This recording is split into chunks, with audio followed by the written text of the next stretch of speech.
Welcome to The Source, where we combine the headlines with in-depth conversations with the newsmakers themselves. I'm Pinky Webb. Today on the program, the Maharlika Investment Corporation is open to invest in NGCP following the power blackout in Western Visayas. What are the priorities of the Maharlika board this year? MIC President and CEO Rafael Jr. joins us in the program. And later, over 200,000 devotees flocked to Quiapo Church Sunday, 2 days before Traslacion. Nazareno Technical Advisor Alex Irasga tells us more in the show.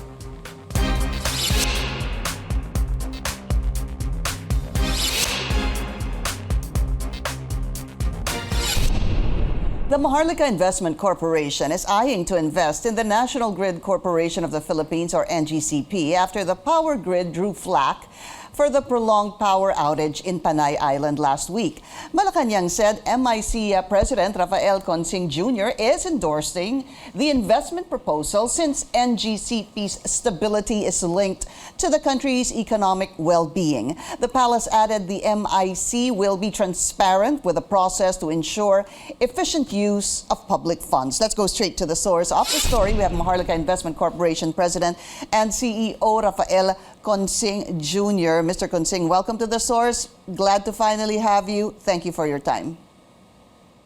Thank you for inviting me, Pinky. All right, let's start with, maybe you can tell us just the salient points that were discussed during your first meeting of the MIC board. I believe that was last Wednesday. That's correct. Well, there are two things that were really important there. Number one was the creation of the committees outside of those which are currently provided by law. So in organizing the board committees, it was interesting that if you look at what the law requires, we just have to have two committees, particularly audit committee and the risk oversight committee. In our case, to ensure that we've got proper corporate governance, we've created three new other committees. These are the Corporate Governance and Ethics Committee. Second is the Related Transactions Party Committee. And the third is the Investment Committee. So altogether, these are quite important in terms of laying out the framework for proper corporate governance for MIC. Summarizing that again, I hope you don't mind, wasn't quite clear with some parts that you had mentioned. Under the law, you were saying that there were only two committees that were supposed to be part of the board, to which correct. The board decided. These are audit committee and the risk oversight committee. That's right, audit and risk three more. Oversight. Correct, sir. So you added three more, which you said corporate governance, related transactions, and investment committee. I believe investment committee, this is headed by Mr. Gan. That's right. That's absolutely right. Mr. Andrew Gan. All right, because there are other three directors as well. So I was going to ask you about that. So now there are 5 committees. Is there a need to add more?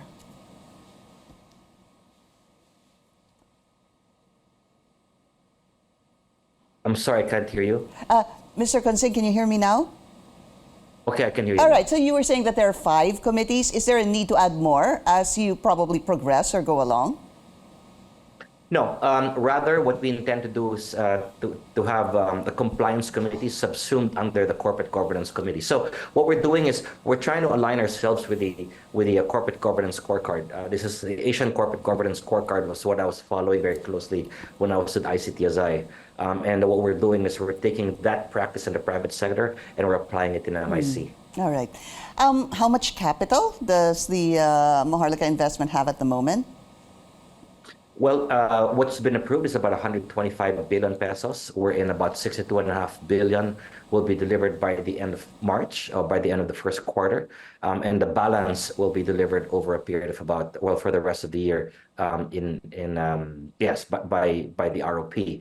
So hence, we will have a total of about 125 billion by the end of the year. Right. So end of March. So that in 2 months, you should be having about 62 billion at your disposal. Would that be correct, sir? That's correct. All right. That's correct. Let's go to this. House Speaker Martin Romualdez floated the idea of investing in NGCP. And as we mentioned a while ago, you are reportedly backing this. Number one, sir, tell us why.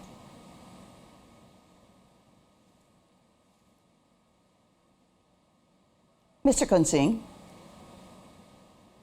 I think you're on mute, sir. We're going to try to fix our line, our communication. Okay, There you go. is it better? Sorry, sir. Yes. I was asking a question about investing in NGCP, to which you are endorsing this proposal coming from House Speaker Martin Romualdez. I was asking, sir, tell us why. Sure. Thanks for that, Pinky. So if you look at Maharlika's investment priorities, these are infrastructure, energy security, agroforestry, industrial urbanism, tourism, aerospace, and aviation. Energy security is one of the central investment themes. And we intend to look at the entire ecosystem, i.e. from the transmission, generation, distribution, basically even waste energy and new technologies. And it's absolutely key for us to ensure that we've got a proper transmission grid, particularly wherein you've got a transition to renewable energy. So today, you've got significant amount of renewable energy coming online in so far as the transmission, and that will create significant amounts of volatility in the transmission grid. So I believe that there is significant amount of capital that needs to be deployed in so far as the transmission upgrades are concerned, well, to ensure that it can accommodate all the renewable power coming in, and that's for us to have an overall efficient grid, an efficient overall grid operations. I hope you don't mind, sir. I'm going to try to ask so that this is a little bit more digestible and we can speak it in Filipino or even Taglish. Gusto niyo ho ipasukin itong transmission part? When we talk about the energy sector, there's obviously generation, there's transmission, and definitely distribution. You're looking right now at the transmission side. Yan ho ang gusto ninyong posibleng pasukin at mag-invest. And this is, of course, via the NGCP, previously Transco, privatized into NGCP. So, dahil you were saying that there's a lot that should be done in terms of renewable energy. Could you explain this further, sir? Something that we could understand more simply, if possible. So I'll speak in Filipino. Okay, sige, sir. Okay. If yung you renewable look at, energy, sir. Kung titignan po natin yung transmission grid, when you've got significant amounts of renewable power going into the grid, that creates volatility. Okay. And NGCP therefore needs to ensure that significant amounts of auxiliary services to back up the grid exists. And that requires significant amount of capital. So the combination of rolling out the transmission lines and at the same time creating these auxiliary power to support the grid requires a lot of capital, and that's where MIC can actually help. I see. So that's basically the thesis. So kailangan ng sir, kailangan ng karagdagang siguro pondo at investment to be able to secure the transmission, because you were saying marami pong papasok na renewable energy. Would that be correct, sir? Correct. Well, kailangan natin i-extend yung maraming kailangan na capital yung NGCP for two reasons. Una, to create stability in the grid because of the amount of renewable power that's going to be coming online. At ikalawa is just to improve its overall grid efficiency. Okay. So, kinoconnecta pa lang natin ngayon yung buong Pilipinas. So, yung kombinasyon na kapital na kailangan para i-connect ang buong Pilipinas ng grid, at ikalawa, yung power to be able to create stability in the grid. The combination of that is actually quite a significant amount of capital that needs to be required. Absolutely, sir. I think there's no question on that, and especially that affects the economy. As we know, what we already saw during the 3 to 4 day blackout in Panay and some parts of Negros. Here's a question, Mr. Kunsing. If it needs capital, does it mean that those who own the NGCP do not have the capital, or hence why are they not infusing enough capital for this? Namely, State Grid Corporation of China, Monte Oro Grid Resources Corporation, and Calaca. No, I think they've got enough capital. I beg your pardon. Sorry, let me restate that. I think that there is capital out there for them to be able to deploy, but I don't think it's enough. And that's basically where we can come in and provide support.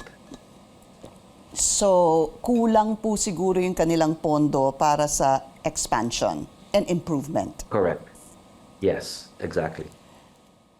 And how much do you think Maharlika should invest in NGCP if at all this pushes through? I'll have to, I'll have to, my apologies, I won't be able to respond to that question. Meron tayong investment committee na kailangan sundin sa MIC, yung ating governance. No? So, as CEO, I cannot just be coming up with these numbers. It has to be studied thoroughly. And only then, after such thorough study, will we be able to determine how much we can put in relative to the amount of capital that we currently have today. And this is going to be endorsed by the chairperson of the investment committee, Mr. Andrew Gan. All right, we need to take a short break. This is The Source on CNN Philippines. Please stay tuned.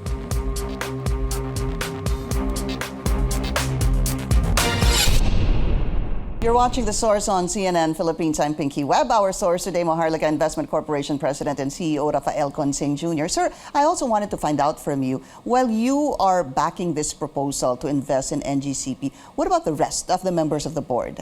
Do they share your position? I believe so. Again, we're going to have to go through a committee meeting soon that's been scheduled for a couple of weeks from now. The reality really is that it's a requirement, it's a need rather. There's a very big need for the energy industry. It's a very complex energy situation and challenges that we're currently experiencing. And any support that any entity can provide to improve our energy security would be very helpful. Yeah. But again, we just have to go through the numbers and also the willingness of the NGCP shareholders to actually accept Maharlika as an investor. How does that work, so sir? we can't just impose ourselves on NGCP. How does that actually work, sir? Basically. How does that actually work, Mr. Kunsing? Sabi nyo nga, it's up to the shareholders as well. You can't just come in and say, we're coming in. You need their go signal. How does that work? Well, first of all, we have to engage them. We have not had any conversations with them. We have not approached them. We do have access to their financials through the listed company, Synergy Grid Philippines, because it is a listed entity. But we've not undertaken any discussions with them. So the first thing that we need to do really is to engage them and determine their openness to getting an investor in. And second is to determine the valuation at which they'll allow third-party investors to come in. I believe that we're a very long way to get there. But in terms of siguro legality, Mr. Kunsing, do you foresee any possible problems here? I mean, just a brief background, and please correct me if I'm wrong, di ho ba? NGCP was privatized sometime in the time of President Gloria Macapagal-Arroyo. Dati po siyang Transco, ginawang NGCP. As mentioned a while ago, 40% foreign-owned, 60% Filipino-owned. Meron ho bang possible legal questions on investing in such a company? No, I don't see any problem with that. I.e., Maharlika should be able to invest in NGCP if we're allowed to invest in the company. And then if we're given the opportunity, rather. Right. What about timeline or even urgency, sir, especially because of what happened last week? Well, again, the reality is any acquisition or M&A that one does, you have to go through a process. We have to undertake due diligence. Again, assuming that those two steps have been cleared, i.e. they allow us to come in. Right. And number two, we've determined the kind of valuation we're willing to come in. The third is to undertake due diligence.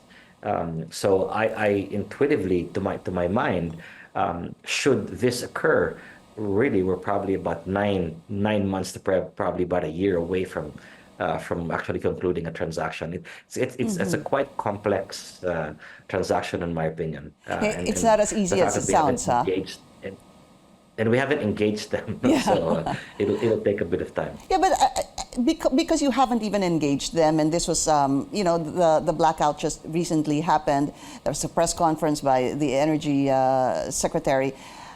Siguro the question, sir, is why was it quite easy, I guess, or why were you comfortable to say that, yes, I am backing this proposal by Speaker Martin Romualdez, knowing, sir, that there was a blackout last week, that, for example, Iloilo lost about 1.5 billion to possibly even 2 billion, according to their Mayor Jerry Treñas, due to the blackouts, at a time where even the Energy Secretary had blamed NGCP for the massive blackout, to which NGCP, to be fair to them, was also saying that, please hear us out. Why was it easy Sure. for you to say, yeah, we should invest in the NGCP? No, thanks for that. First of all, NGCP is a very profitable organization. It is the backbone of our electricity ecosystem, and you turn on any light in the morning, and at night you basically pay them. So it generates significant amounts of cash flow per annum, and the fact that they're currently experiencing this means that. There's significantly more capex that needs to be done, and that's where basically we can come in. In my opinion, these things really presents an opportunity for a third-party investor to come in and be able to support and provide, and contribute value in so far as where our strengths lie. In our case, it's really the financial resources that we can bring in.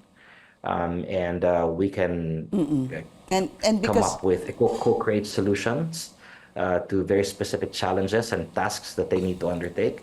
And we stand ready to support in areas where we can add value. So I think it's very important what you said, Mr. Consing, that it is a profitable company, hindi ho ba? Because there could be sectors that will be saying, why will you invest there? Look at the problems besetting the country. Allegedly because of them, as mentioned by, blamed, sabi nga ni Secretary Letilia, it was them. I think even the President said it's the NGCP. So you're saying profitable kasi ito, kaya pwedeng pasukin. Now, siguro, just as a last question regarding this, are you confident, sakali pong this pushes through, of an optimal ROI with NGCP? Yes, absolutely, definitely. Would you have... I've actually seen the numbers of SGP, which consolidates the numbers of NGCP, and it is a very profitable entity. All right. Shifting topics, moving away from NGCP, what other siguro priorities do you have for the MIC or any other sectors or companies you're already looking at where you see potential investment? Yeah, no, particularly in the infrastructure space, you've got about 197 infrastructure flagship projects that the NED approved, of which about 122 are in physical connectivity, i.e. roads, bridges, airports. And of that, there are about 38 that are under PPP. So there are quite a number of opportunities there wherein Maharlika can provide support. We can provide capital to these large infrastructure projects, or we can enable those which are currently, I wouldn't use the word language, but they're currently taking time in terms of executing and bringing it to the public. So infrastructure is something that we're quite key on. Second also would be on the aerospace and aviation. There are opportunities. There are companies rather who wish to build an MRO facility, for example, in the Philippines. MRO stands for maintenance, repair, and overhaul of airplanes. There are two basically international companies who have expressed interest in looking at the Philippines, and we're very keen to invest with them. Who are these companies? Should occur. If you could tell us, sir. Who are these two companies? And once they're here, we can actually create an ecosystem for aviation and eventually aerospace, and that excites me. In the area of agroforestry, industrial urbanism, where we're creating clusters of industrial estates agricultural facilities and promoting forestry, the government similarly has quite a number of assets out there or land out there in significant sizes, which are currently idle. And those assets we can certainly work on and create value from. All right. When is the next board meeting, sir? In about 2 weeks. So we intend to call board meetings every 2 weeks. All right. That's how active we aim to be. I hope to speak to you again, Maharlika Investment Corporation President and CEO Rafael Consing Jr. Thank you so much for your time. Thank you, Pinky. Thank you for the opportunity. Anytime. Up ahead, we're just a day away from the Feast of the Black Nazarene. We speak with a technical advisor on what to expect, what to do, what not to do during tomorrow's event. This is The Source on CNN Philippines. Please stay tuned.